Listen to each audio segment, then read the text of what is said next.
Bismillahirrahmanirrahim. Alhamdulillahi Rabbil Alamin. Wassalatu wassalamu ala Rasulillah. Wa ba'd. Assalamualaikum warahmatullahi wabarakatuh. So ngayon mga kapatid ay dadako tayo sa pagpapatuloy ng ating talakayin kaugnay po sa pagsagot ng 100 na katanungan o mi'at su'al wa jawab fil aqidah. Ngayon ay dadako na tayo ngayon sa katanungan su'al rakam 26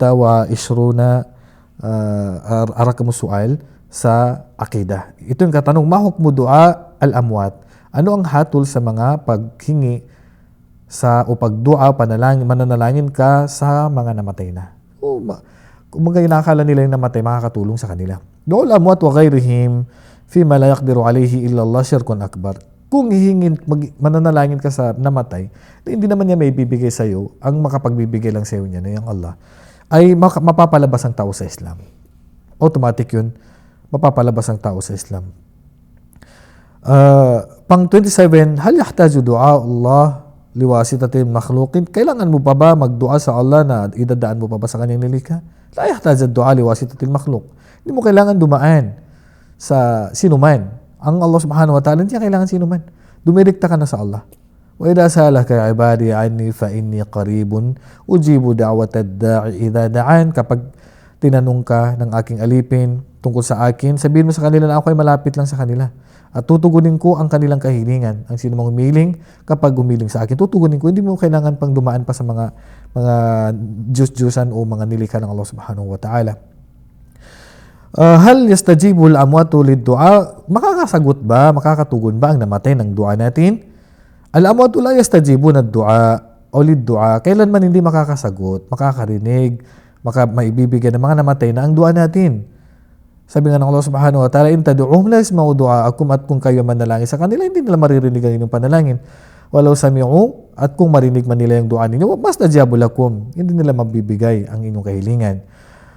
Wa yawmal qiyamati yakfuruna bi syirkikum, at sa araw ng paghukom, itatanggi nila yung inyong pagtatambal sa kanila. Sila ay unisinti dyan.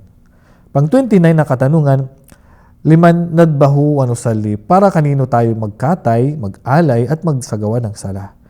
Tabaan lillahi wahdahu la syarika lah. Dapat sa Allah lang na wala siyang katambal. Sabi nga ng Allah, pasalli li rabbika wanhar, mag-alay ka sa iyong Panginoon ng pagdasal at pag-alay ng hayop. Ibig sabihin ng sala natin at ang dasal natin ay para lamang sa Allah. Pang 30, ma hukmul dabah wa sujud li ghairillah? Anong hatol sa pag-akatay at pagsujud maliban sa Allah? Syirkun akbar, mukhrijun min millatil Islam. Ito ay mapapalabas ka sa Islam. Pagkakatay ka maliban sa Allah, pagpapatira pa ka maliban sa Allah, mapapalabas ka sa Islam. Sabi ng Allah subhanahu wa ta'ala, kul inna salati wa nusuki wa mahyaya wa mamati lillahi rabbil alamin. Sabihin mo, ya Muhammad, nakatutuhan ang aking sala, ang aking mga alay, ang aking buhay at ang kamatayan ay para lamang sa Allah na Panginoon ng sanlibutan. Pang 31, ma hukmul halif bi ghairillah? Anong hatol sa panunumpa maliban sa Allah?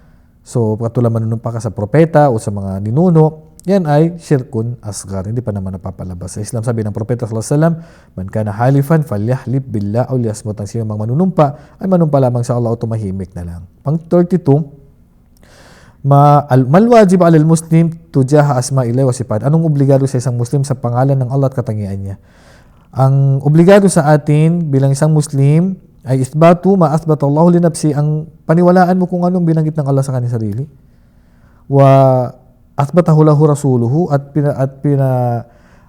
niwalaan ng nabanggit ng propeta sallallahu alaihi wasallam, wa nafyu ma nafallahu anhu an nafsihi, at itatanggi natin kung ano yung hindi na binanggit ng Allah sa kanyang sarili, wa nafa anhu rasuluhu sallallahu alaihi wasallam, at hindi na po binanggit ng kanyang sugo, hindi natin paniniwala, tatahimik tayo doon.